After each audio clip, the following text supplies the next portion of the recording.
शरीर में चल रहे हैं। आप श्वास प्रश्वास को और शरीर को अनुभव कर रहे हैं।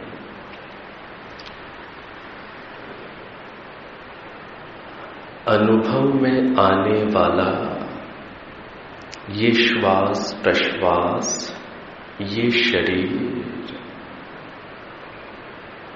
मैं नहीं हूं।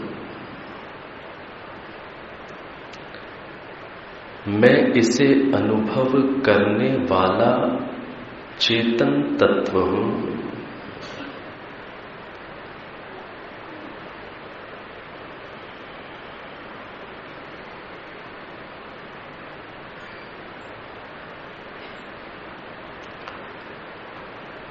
इस संपूर्ण शरीर में सिर से लेकर पांव तक इस शरीर के अंदर सर्वत्र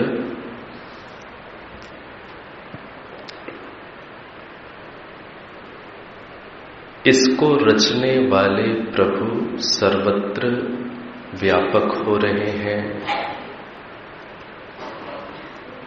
इसमें विराजमान है।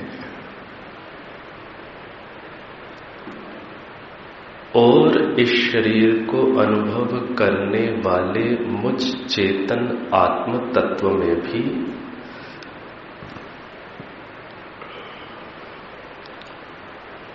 प्रभु सर्वत्र विराजमान है, व्यापक हो रहे हैं। ऐसी स्थिति बनाएं।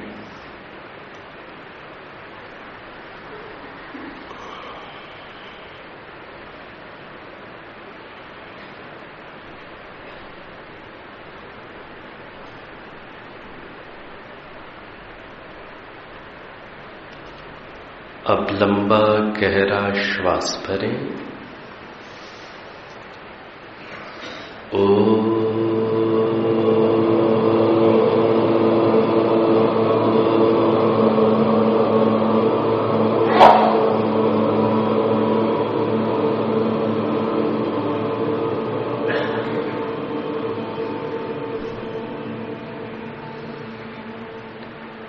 सहना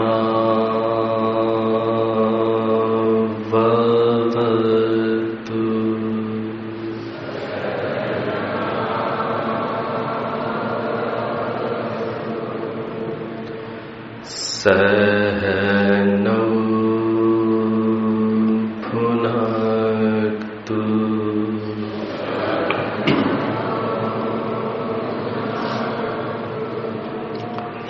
सह वीर्यं करवावहै।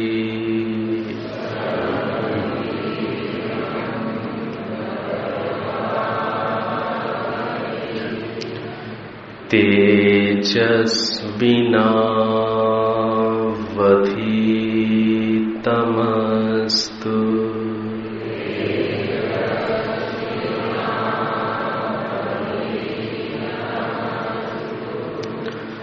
मा विद्विषावहै।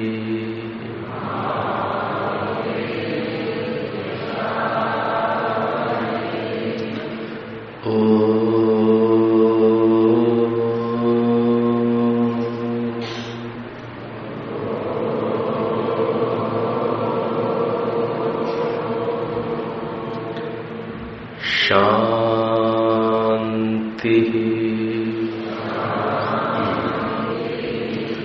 शांति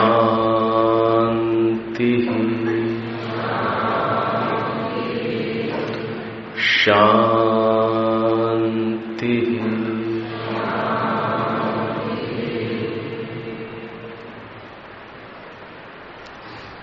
अब आप नेत्रों को खोल सकते हैं।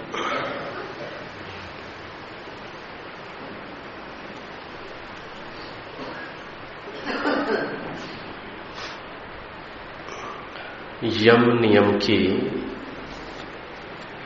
चर्चा करते हुए हम लोगों ने अहिंसा, सत्य, अस्तेय इनको समझने का प्रयास किया है और अहिंसा का फल क्या है इस पर विचार हम लोग कर चुके हैं। अब आगे सत्य का क्या फल है, सत्य पर हम लोग विचार कर चुके हैं। सत्य का फल क्या प्राप्त होता है? सत्य प्रतिष्ठायाम क्रिया फल आश्रयत्वम, ये सूत्र है। आपके पास जो पुस्तक है उस पुस्तक में भी ये सूत्र दिया हुआ है। सत्य प्रतिष्ठायाम क्रिया फलाश्रयत्वम, इसका तात्पर्य ये है कि सत्य में प्रतिष्ठित हो जाने पर अथवा सत्य के सिद्ध हो जाने पर क्रिया फल आश्रयत्वम, जो क्रिया होती है ऐसे व्यक्ति की जिसका सत्य सिद्ध हो गया है, ऐसे व्यक्ति की जो क्रिया है फल आश्रयत्वम, फल का आश्रय करने वाली हो जाती है। अर्थात ऐसे व्यक्ति की समस्त क्रियाएं फलवान हो जाती हैं, अर्थात वो जो भी क्रिया करता है उसको फल प्राप्त हो जाता है। तो सत्य के सिद्ध हो जाने पर क्रिया फल आश्रयत्वम, जो क्रिया है वह फल का आश्रय करने वाली हो जाती है, अर्थात क्रिया का फल उसे प्राप्त अवश्य होता है। तो ये जो सूत्र है, इस सूत्र के आधार पर ही कई बार लोग ऐसा कहते हैं कि योगी जो कह देता है वो हो जाता है। ऐसा कहते हैं कि योगी जो बोल देता है वो बात पूरी हो जाती है। अब सोचना चाहिए योगी कैसी बात कहेगा, कैसी बात नहीं कहेगा। क्या कोई योगी व्यक्ति ऐसी बात कहेगा कि हे पृथ्वी तू घूमना रोक दे, ऐसी बात कहेगा योगी? नहीं कहेगा। क्यों नहीं कहेगा? क्योंकि हमने सत्य की परिभाषा में ही इसका उत्तर पाया हुआ है। सत्य किसे कहते हैं? वस्तु के यथार्थ स्वरूप को, पदार्थ के यथार्थ स्वरूप को सत्य कहा जाता है। अब पृथ्वी का जो स्वभाव है, पृथ्वी के अंदर ईश्वर ने जो गति दे दी है, इस स्वभाव को, इस गति को योगी ठीक ठीक समझता है और वह इसके स्वभाव को समझ करके ही ठीक प्रकार से कोई बात धरती के लिए कहेगा। यदि वह भूमि के ठीक स्वरूप को, स्वभाव को नहीं समझता है और ऐसा कहता है कि हे धरती तू घूमना रोक दे, तो उसके कहने से धरती कभी घूमना नहीं रोक सकती। तो योगी होगा ही वास्तव में जो पहले पदार्थ के स्वरूप को ठीक ठीक समझता है और देश काल स्थिति को अच्छी प्रकार से पढ़कर, समझकर कि ये चीज इस समय संभव है अथवा नहीं है। यदि संभव है तभी वो बोलेगा, यदि संभव ही नहीं है तो बोलेगा ही नहीं। तो जब संभव होता है, जब संभव होगी बात, सारा मानसिक विश्लेषण करके पदार्थ का गुण कर्म स्वभाव अच्छी प्रकार से समझकर, स्थितियों को पढ़कर, समाज को सबको अच्छी प्रकार से, मॉब साइकोलॉजी को भी समझकर फिर वो कथन करता है। तो जब इतना सब निरीक्षण पूर्वक वो कथन करता है या क्रिया करता है तो उसकी क्रिया फल को प्राप्त होगी ही। सामान्य व्यक्ति की क्रिया फल को प्राप्त इसलिए नहीं हो पाती कि वो ना तो बिल्कुल वैज्ञानिक पद्धति से पदार्थों के स्वरूप को समझते हैं, ना देश काल स्थिति को समझते हैं, ना समाज के मनोविज्ञान को समझते हैं, ना लोगों की सामर्थ्य स्तर को समझते हैं। तो इच्छा करते हैं कि हम ऐसा काम कर दें, लेकिन समाज की स्थितियां क्या हैं, लोग कितने अनुकूल कितने प्रतिकूल हैं, इन सारी चीजों पर जब गहराई से विचार हम नहीं कर पाते हैं तो हमारी क्रियाएं कुछ ठीक होती हैं, कुछ फलदायी नहीं भी हो पाती। तो जो योगी है वो पूरा विश्लेषण करके ही कोई बात कहता है, इसलिए उसकी हर बात, हर क्रिया कैसी हो जाती है? फल वान हो जाती है, फल को प्राप्त कर लेती है। तो योगी ऐसा कथन ही नहीं करेगा। अब दूसरा, जैसे मैंने कहा कि पृथ्वी घूमना रोक दे, तो हमें समझ में आती है कि पृथ्वी घूमना नहीं रोक सकती। क्या योगी ऐसा कथन करेगा कि हे माइक तू उठ करके उधर शिफ्ट हो जा? ऐसा करेगा योगी कथन? और यदि ऐसा कथन करेगा तो क्या वो योगी इस माइक के ठीक स्वरूप को समझने वाला माना जाएगा? नहीं माना जाएगा। जो माइक के सत्य स्वरूप को ही नहीं समझ पा रहा है तो उसका सत्य ही भंग हो गया। इस विषय में उसका सत्य भंग हो गया। और माइक कैसी चीज है? जड़ चीज है। क्या माइक ये जड़ चीज इस योगी की आवाज आदेश सुन करके उठ करके पीछे जाकर के बैठ जाएगा और बोलेगा कि अब देखो मेरे बगैर बोल करके देखो, आवाज ही नहीं पहुंचेगी? ऐसा करेगा क्या माइक? ऐसा नहीं करेगा। ठीक है, तो ऐसा माइक नहीं करेगा और ना ही योगी माइक से ऐसा कहेगा। क्या योगी कभी किसी वृक्ष से ऐसा कहेगा कि हे वृक्ष तुम देखो, मैं नीचे वृक्ष के तुम्हारे नीचे बैठकर ध्यान तो करता हूं, इतना तो मुझे तुम्हारा आश्रय मिलता है, लेकिन तुम्हारे ऊपर इतने सारे पक्षी आकर बैठ जाते हैं और जब मैं ध्यान में बैठता हूं तो वो शोर भी करते हैं, बीट भी करते हैं, मेरे ऊपर भी आती है। तो तुम्हारा आश्रय तो मुझे मिल रहा है, लेकिन तुम ये काम नहीं करते कि पक्षियों को बोल दिया करो कि वो तुम्हारे ऊपर ना बैठे, क्योंकि तुम्हारे नीचे बैठकर मैं ध्यान कर रहा हूं। तुम कहते नहीं, इसलिए मैं तुम्हें आदेश देता हूं, चलो आज से तुम यहां खड़े नहीं रहोगे, अब तुम जाकर के वहां जंगल में चले जाओ, वहां शिफ्ट हो जाओ। तो क्या वो पेड़ वहां से चल करके जंगल में चला जाएगा? संभव है? जड़ चीज क्या योगी की इस बात को पहली बात सुन सकेगी, समझ सकेगी? दूसरी बात, क्या वह अपनी जड़ें निकालकर स्वतः जाकर कहीं शिफ्ट हो जाएगी? नहीं। यह चीज जिसे कहते हैं बुद्धि गम्य नहीं है, तर्क गम्य नहीं है, ना ही विज्ञान गम्य है। तो योगी ऐसा संभव नहीं है। लेकिन ऐसी बातें समाज में आपको सुनने को मिल सकती हैं। विशेष रूप से कैसी बातें सुनाई जाती हैं? विशेष रूप से क्या होता है, एक मनोविज्ञान होता है। क्या मनोविज्ञान होता है कि हर शिष्य प्रायः शिष्यों की एक मनोवृत्ति होती है। उनका क्या मनोवृत्ति होती है कि वो अपने गुरु को बहुत बड़ा चढ़ा करके प्रदर्शित करते हैं। ठीक है, कि हमारे गुरु जी सबसे बड़े। और विशेष रूप से गुरु जी को जीवित अवस्था में बड़ा चढ़ा करके प्रदर्शित किया जाना संभव उतना नहीं हो पाता, क्योंकि जिस चीज में उन्हें बढ़ाया चढ़ाया गया, यदि वो चीज हुई नहीं और आर्य समाजी पब्लिक हुई, वो तो 2 मिनट में उखाड़ करके रख देंगे। तो जिसे कहते हैं गुरु जी को कब बढ़ाया चढ़ाया जाता है? मृत्यु के बाद, कि हमारे गुरुजी में ये सिद्धियां थी, हमारे गुरुजी में ये सिद्धियां थी। तो अपने गुरुजी के साथ जिसे कहते हैं कई प्रकार की सिद्धियां, ऐसी बातों को व्यक्ति जोड़ दिया करते हैं कि जिससे लोग हमारी गुरु से या हमारी जो भी परंपरा है, जो भी शास्त्र परंपरा या अध्यात्म की परंपरा, उससे लोग अधिक प्रभावित हो जाए, ऐसा करते हैं। तो इस चीज को समझना है कि जो योगी है वह ऐसा कह ही नहीं सकता, क्योंकि वह पदार्थ के सत्य स्वरूप को जानता है कि पेड़ का सामर्थ्य क्या है, माइक का सामर्थ्य क्या है। तो ये केवल सुनकर ये जड़ चीज अपने आप उधर चली जाए, वह जानता है ऐसा संभव नहीं है। जब ऐसा संभव ही नहीं है तो वो अपनी वाणी को बोलकर खराब नहीं करेगा, वो ऐसी ही चीज कहेगा जो चीज संभव होती है और जो चीज हो जाती है। उसका एनालिसिस, उसका परीक्षण पूरा गहरा होता है। वो अच्छे गहराई से मनन करके सटीक बात कहेगा भी तब जब वो पूरी हो सकती है।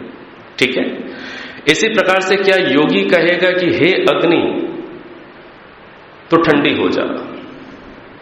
कहेगा योगी ऐसा? और उसके कहने से क्या अग्नि अपना स्वभाव छोड़ देगी? नहीं छोड़ सकती। क्या योगी ऐसा कह सकता है कि हे नदी तू अब अपनी धारा रोक दे और बीच से फट जा, मुझे क्रॉस करके जाना है क्योंकि मेरे पास नाव में भरने के पैसे नहीं? योगी ऐसा कहेगा क्या? और ऐसा हो जाएगा क्या? ऐसा नहीं होता। ये चीजें जरूर अपने जो भी संप्रदाय वाले लोग होते हैं ये अपने गुरुओं के साथ जोड़ दिया करते हैं, लेकिन जो पठित वर्ग है, जो बुद्धिजीवी वर्ग है, वह हर एक चीज को गहराई से समझ करके वह निर्णय कर सकता है कि क्या चीज संभव है, क्या चीज संभव नहीं है। तो इस प्रकार से समझना चाहिए कि सत्य का पालन करने वाले व्यक्ति की क्रिया फल को प्राप्त कर लेती है। वो जो कहता है हो जाता है, लेकिन बात यह है कि वो कहेगा क्या और क्या क्रिया करेगा। वो वही क्रिया करेगा और वही कहेगा जो सत्य के अनुरूप होगा, वही कहेगा, वही क्रिया करेगा, अच्छे से स्थिति का विश्लेषण करेगा, फिर नपीतुली बात कहेगा, उसकी बात पूरी होगी। तो ये तात्पर्य है। अगला जो हम लोगों ने यम पढ़ा था वो पढ़ा था अस्तेय, और अस्तेय का फल उसको भी समझ लीजिए। अस्तेय का फल क्या है? अस्तेय प्रतिष्ठायाम सर्वरत्न उपस्थानम। अस्तेय प्रतिष्ठायाम, ये इस पुस्तक में है। अभी आज मैं किताब लाना भूल गया, शायद आपके 34 पृष्ठ में है, जो कल पृष्ठ निकलवाया था ना, उसी पृष्ठ में होगा। तो क्या है? अस्तेय प्रतिष्ठायाम सर्वरत्न उपस्थानम। तो इसका क्या तात्पर्य है? इसका तात्पर्य यह है कि अस्तेय प्रतिष्ठायाम, अस्तेय के सिद्ध हो जाने पर सर्वरत्नोपस्थानम, संधि युक्त बोलेंगे तो ऐसे बोलेंगे, तोड़ के बोलेंगे तो क्या बोलेंगे? सर्वरत्न उपस्थानम। तो अस्तेय के सिद्ध हो जाने पर क्या होता है? योगी को सारे रत्नों की प्राप्ति हो जाती है। अब बताइए, आप रत्न प्राप्त करना चाहते हैं कि नहीं चाहते? धन प्राप्त करना चाहते हैं? सब चाहते हैं। तो भाई सीधा सा उपाय है, महर्षि पतंजलि जी ने क्या बता दिया? अस्तेय का पालन करिए। और अस्तेय का पालन क्या है? कल हम लोगों ने समझा। अस्तेय का पालन क्या है कि किसी की भी चीज का हरण ना करना, और किसी की भी, जिसे कहते हैं, चीज को हरण करने की इच्छा भी नहीं करना। अब वो चीज चाहे मोबाइल हो, चाहे कॉपी हो, चाहे पेन हो, चाहे कोई चीज हो, फिर या ही मेरे को जरूरत नहीं है, मैं तो आपके लिए कह रहा हूं, या ही जिसे कहते हैं किसी भी चीज को ना ही उसके श्रेय को, ना ही उसकी प्रशंसा को, ना ही उसके अधिकार को किसी पर भी कब्जा करने की कोशिश नहीं करनी चाहिए। किसी भी बात का ऐसे जिसे कहते हैं हमें हरण नहीं करना चाहिए। तो जो ऐसा नहीं करता, तो महर्षि पतंजलि क्या बोलते हैं? सर्वरत्न उपस्थान, सारे रत्नों की प्राप्ति हो जाती है। हो जाती है कि नहीं हो जाती? हो जाती है। ठीक है। ऐसा जो व्यक्ति होता है, ये बताइए समाज में उसकी एक अच्छी छवि, अच्छी प्रतिष्ठा होगी कि नहीं होगी? उसकी एक अच्छी छवि होगी, समाज के अंदर उसकी एक प्रतिष्ठा होगी, लोग उसका मान करेंगे, लोग उसका आदर करेंगे और उसके जीवन से सीखेंगे लोग। तो जिसके प्रति, जिसके जीवन में कोई बात होती है तो उसके प्रति लोगों के अंदर श्रद्धा का भाव हो जाता है। तो सच्ची श्रद्धा रखने वाले भी लोग होते हैं, अंधश्रद्धा रखने वाले भी लोग होते हैं। तो सच्ची श्रद्धा जब समाज के अंदर उसके प्रति पैदा हो जाती है तो उसकी जिस भी चीज की जरूरत है, इशारा करने की देर है, वो चीज हाजिर है। ऐसा होता है कि नहीं होता? हो सकता है ऐसा। तो जिसे कहते हैं सारा समाज सहयोगी हो जाता है। सर्वरत्नोपस्थानम का तात्पर्य क्या है? सारा समाज उसका सहयोगी होकर सारी आवश्यकताओं को पूर्ति कर देता है, और केवल उसकी निज आवश्यकता ही नहीं, वो जिस भी सामाजिक आवश्यकता की बात कहता है उसमें भी समाज जुड़ करके योगदान देता है। तो उसके अंदर अस्तेय का भाव प्रतिष्ठित होना चाहिए। तो ये अभी आज हम लोग इतना ही रखते हैं, ब्रह्मचर्य का विषय फिर ले लेंगे। अभी हमारी शंकाएं भी बहुत सारी हो गई हैं, तो अब प्रारंभ करते हैं। कल जो विषय था, जिसके विषय में मैंने कहा था कि मैं इसी विषय से प्रारंभ करूंगा, तो वो शंका है, बहुत अच्छी शंका है, और इसके साथ साथ जो शंका है वो उच्चारण के विषय में है। आपने देखा है, आप सभी जानते हैं, विसर्ग, विसर्ग जो दो बिंदियां होती हैं उसे क्या बोलते हैं? विसर्ग। तो विसर्ग का उच्चारण कैसे करना चाहिए, ये है शंका। और उसके साथ साथ उनका एक अपना पक्ष भी है कि विसर्ग का उच्चारण इस प्रकार से होना चाहिए। तो देखिए, इस पर अब थोड़ा सा हम लोग गहराई से विवेचन करें। ये जो विसर्ग का उच्चारण है, ये जो देखिए, इसके लिए कौन से ग्रंथ होते हैं कि शब्दों का, वर्णों का उच्चारण कैसे हो। इसके लिए महर्षि दयानंद जी ने भी एक वर्णोच्चारण शिक्षा, यह एक पुस्तक उन्होंने लगाई। और महर्षि दयानंद जी ने जो पुस्तक लगाई है वो है वर्णोच्चारण शिक्षा का लघु पाठ। ऐसे ही वर्णोच्चारण शिक्षा का एक वृद्ध पाठ भी हुआ करता है। और जैसे आप में से जो लोग कुछ गुरुकुल से जुड़े हुए लोग हैं वो जानते हैं, बहालगढ़ में गुरुकुल पहले चलता था, वो रेवली में चला गया। वहां पंडित युधिष्ठिर जी, मीमांसक जी जैसे विद्वान हुए, ठीक है, जो पंडित ब्रह्मदत्त जिज्ञासु जी की परंपरा के हुए, अर्थात बड़ी उच्च कोटि के विद्वान लोग हुए आर्य समाज की परंपरा में। तो गुरुकुल में सामान्य रूप से विद्यार्थियों को वर्णोच्चारण शिक्षा का लघु पाठ पढ़ाया जाता है, लेकिन उसका एक वृद्ध पाठ भी है। और आप में से जो महानुभाव उस वृद्ध पाठ को पुस्तक के रूप में प्राप्त करना चाहें, वो रामलाल कपूर ट्रस्ट